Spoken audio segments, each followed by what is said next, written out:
السلام عليكم ورحمة الله وبركاته. اللهم صل وسلم وبارك على سيدنا محمد عليه أفضل الصلاة والسلام. عاملين ايه يا رب؟ كلكم تكونوا بخير. النهاردة بقى جاية لكم فيديو قمر كده، خلاص بما اني داخلين على تنظيفات العيد والناس كلها بتنظف، فحبيت كده انا جربت وصفة معاكم وكانت سهلة جدا وحلوة قوي وموفرة جدا، فانا قلت انزلها لكم عشان الكل يستفاد منها. يمكن مفيش حد في امكانياته ان هو يجيب مثلا منظفات غالية، فالمنظف بتاعي النهارده الوصفه بتاعتي دي قمر قمر قمر قمر. هتسهل عليكي تنظيفات العيد وهتخلي ريحه بيتك كده، تخلي البيت معاكي فله وبيبرق في العيد، وكل اللي يخش عندك يقولك ايه الحلاوه واللمعان والنظافه والتعقيم والتطهير ده. فانا قلت انزل لكم الوصفه دي عشان الكل يستفاد منكم، بما ان المبخخه دي انا معتمداها وببقى عندي الدنيا بتلمع واديكم بتشوفوا بعينيكم. وجربوا الوصفه دي وقولوا لكم وقولي رايكم بالتعليقات بجد وبامانه، عشان احنا كلنا لازم يبقى عندنا مصداقيه في الوصفات بتاعنا. انا عايزه كل اللي بيتفرج عليا يجرب الوصفه بتاعت النهارده دي. بصي، هتوفر معاكي منظف الخشب، ملمع الازاز، هتوفر عليكي المنزلات بتاعت الدهون بتاعت المطبخ، هتخلي معاكي الحاجه كده بتبرق برق كده. بما اني خلاص داخلين على العيد، كل سنه وانتم طيبين وسعداء وفرحانين ومتهنيين، وينعاد علينا الايام بخير يا رب العالمين. اول حاجه كده معايا، بس ما تنسيش تحطي اللايك، حطي اللايك يا قلب اختك، اول حاجه كده تحطي لي اللايك. طبعا انا معايا بخاخه كده فاضيه، البخاخه ديت فاضيه، انتوا عارفين ان انا البخاخات لما بتفضى ومرماش، البخاخه دي كانت بتاعتها جلانس. فانا بصوا تلاقيني كنت عامله، بس كنت حاطه عليها كلوركس الوان. انا النهارده مش هحط عليها كلوركس الوان لان انا هلمع بيها مش هشيل بقع. لو انت هتشيلي بيها بقع هتضيفي على المكونات بتاعتي دي كلوركس الوان، هتمسحي بيها الكويس بتاعت الكهرباء، هتمسحي بيها اي بقعه على السجاده، هتمسحي بيها اي بقعه، بقعه شاي، بقعه قهوه، على ازاز، على خشب، على ارض، على سيراميك، على رخامه، هتشيل معاكي البقعه. حطي عليها غطا كلوركس الوان. بس النهارده عشان انا مش هشيلها في البقعه، انا عندي الدنيا زي الفل، انا همسحها كده، همسح بيها الخشب والازاز معايا.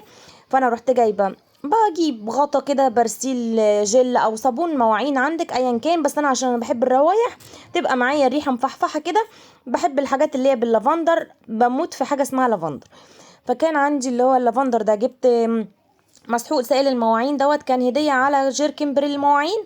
فرحت اخده غطا، وغطا برسيل جل باللافندر، ورحت غطا برضو ديتول. ولو عندك جنرال بقى، الجنرال اي نوع جنرال، انا وريتك اللي هو اللي عندي دوت، وعندي بالصنوبر ده برضو كنت جايباه على هديه على بريل المواعين. فباخد برضو غطا من الجنرال ده، اي جنرال عندك، اي منظف عندك حطي منه، بيخلي الريحه، انا في الروايح انتوا عارفين وفي الخلطات والله العظيم يعني الريحه بتبقى حلوه جدا، بتبخي كده.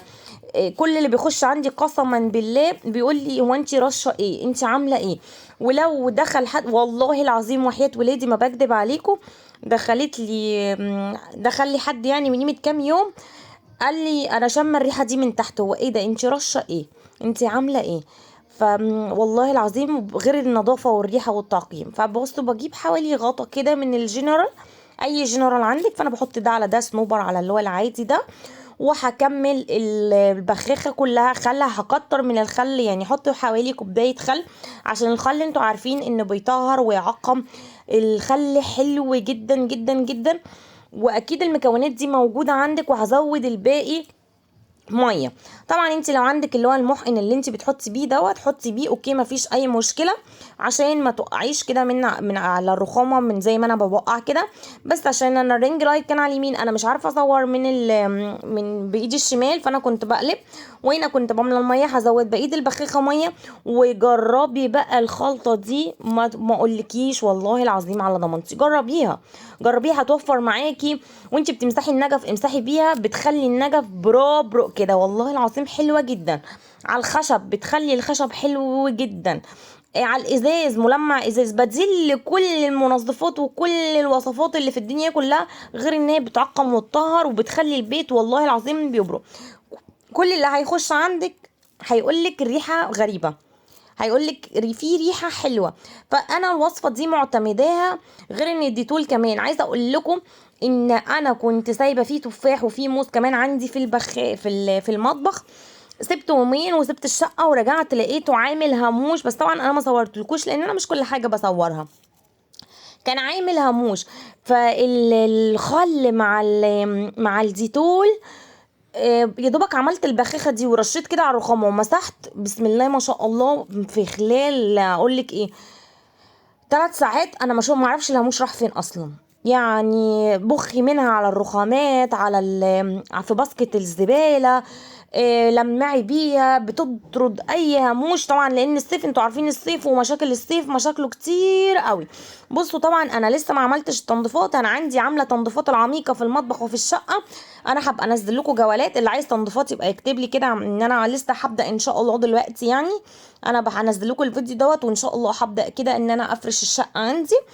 فطبعا انا مش هنزل لكم بقى فرش وكده، انا هنزل لكم جوله في الشقه في الفرش النهائي، لان طبعا انتوا عارفين الجو حر والتصوير بياخد وقت وكده. المهم انا بصوا جربتها هي على قلموتيل. فطبعا انا ما اقولكوش ريحه وتعقيم ونظافه بتخلي ان القلموتيل معايا، جربيه على كل حاجه. كل حاجه مش هتخسري حاجه، هتخلي معاكي القلموتيل بيبرق برق كده.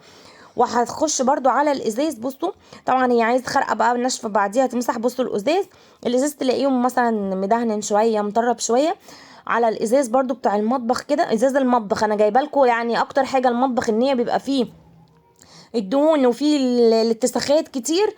فطبعا اللي جوه دوت ده من جوه عايز يتمسح من جوه، وهوريكم في الضلفه التانية ان هو اساسا هينضف معايا ازاي. بصوا انتوا اخدين بالكم من الشبوره دي ولا الغبار اللي على الازاز؟ طبعا دوت الكلام دوت من جوه، وانا هوريكم طبعا انا ما هرفع كده هوريكم، لان بينضف الازاز حلو قوي، بديل للجلانس حلو قوي، وبديل للملمع الخشب حلو قوي، بديل لكل حاجه. انا الصراحه بعمل بيه كل حاجه، ما عدا لو في بقعه بحط عليه شويه كلوريكس الوان. وهنا ما تكتريش في سائل المواعين او الجنرال او البرسيل جل عشان ما يرغيش معاكي. وهنا الخل اصلا بيضيع اي رخوه، ما بي يعني ده. بصوا وصفة حلوة قوي قوي، جربوها يا بنات والله العظيم وهتدعوا لي جدا. وهتلاقيها معاكي نضفت وعقمت وطهرت وخلت البيت زي ما قلت لك يبرق كده. وبصوا طبعا الازازه هو كان عامل ازاي. طبعا انا هرفع بقى الحته، انتوا شايفين الحته اللي جوه دي عشان افهمكم ان هي اساسا من جوه. بصوا طبعا انا عشان بصور بايد واحده مش عارفه ان انا اوريكم. بصوا بقى منظر الازاز بقى معايا عامل ازاي. جربوا الوصفه دي، وكل سنه وانتم طيبين وعيد سعيد عليكم. وان شاء الله وصفتي تكون عجبتكم. لو عجبتك الوصفه ما تنسونيش باللايك والشير والسبسكرايب، واستنوني بقى في فيديوهات تانية كتير هتوحشوني.